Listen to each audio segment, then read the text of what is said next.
আসসালামু আলাইকুম দর্শক, শুভেচ্ছা, স্বাগতম।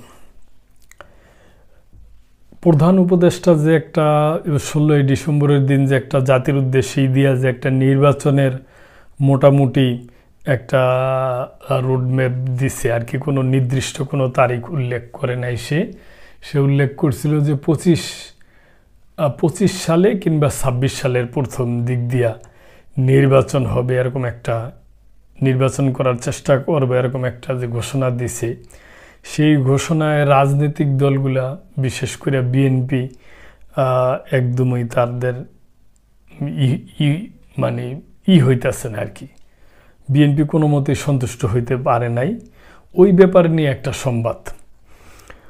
25-এই নির্বাচন চায় বিএনপি ও সমমনারা। দেশের চলমান রাজনৈতিক পরিস্থিতি ও ত্রয়োদশ জাতীয় সংসদ নির্বাচন নিয়ে ফ্যাসিবাদ বিরোধী আন্দোলনে থাকা মিত্র দলগুলোর সঙ্গে ধারাবাহিক বৈঠক শুরু করেছে বিএনপি। শনিবার বিকালে 12 দলীয় জোট, জাতীয়তাবাদী সমমনা জোট ও বাংলাদেশ লেবার পার্টির সঙ্গে পৃথকভাবে রাজধানীর গুলশানে দলীয় চেয়ারপারসনের কার্যালয়ে এই বৈঠক করে বিএনপির লিয়ার্জ কমিটি। এতে দেশের বর্তমান পরিস্থিতির পর্যালোচনা করে দ্রুত নির্বাচনের পক্ষে মত দেন মিত্র দলগুলোর শীর্ষ নেতারা। এজন্য অন্তর্বর্তী সরকারের সঙ্গে সার্বিক সহযোগিতার ভিত্তিতে সুষ্ঠু ও গ্রহণযোগ্য নির্বাচনের জন্য যা যা দরকার তারা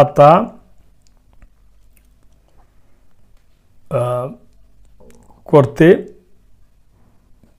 প্রস্তুত। শনিবার বিকেলে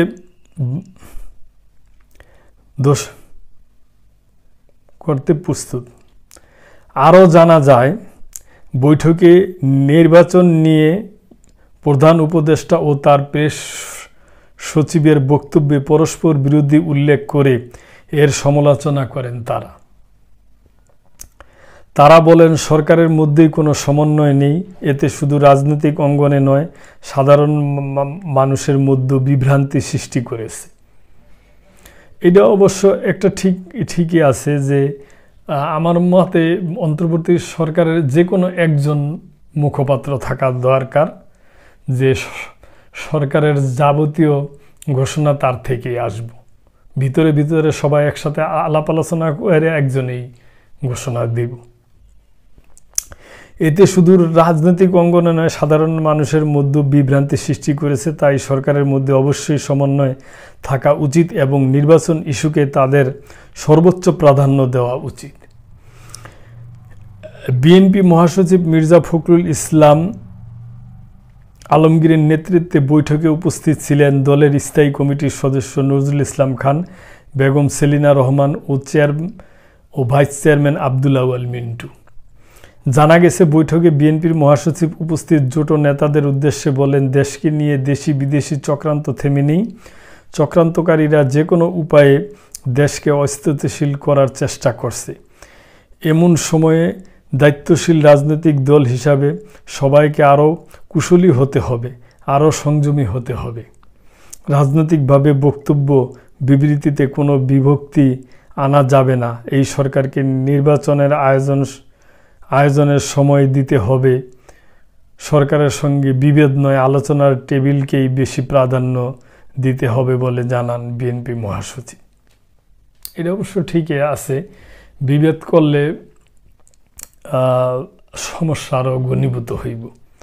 যেইভাবেই হোক বিভিন্ন করিয়া সরকারের সাথে সমন্বয় করিয়া এবং অন্যান্য দলগুলোর সাথে মিটিং করিয়া একটা সুন্দর সুষ্ঠুভাবে সংস্কার যতটুকু করার করিয়া বাদবাকি যারা রাজনৈতিক দল আইব এরা করলে এরকম একটা নিয়ে আলাপ আলোচনা করিয়া যেভাবে ভালো হয় ওইভাবে করলেই হয়তো ভালো হইব। সরকারের সাথে কোনো মতেই রাজনৈতিক দলগুলোর বিবাদে যাওয়া ঠিক হইব না, এটা দেশের জন্য অমঙ্গল হইব।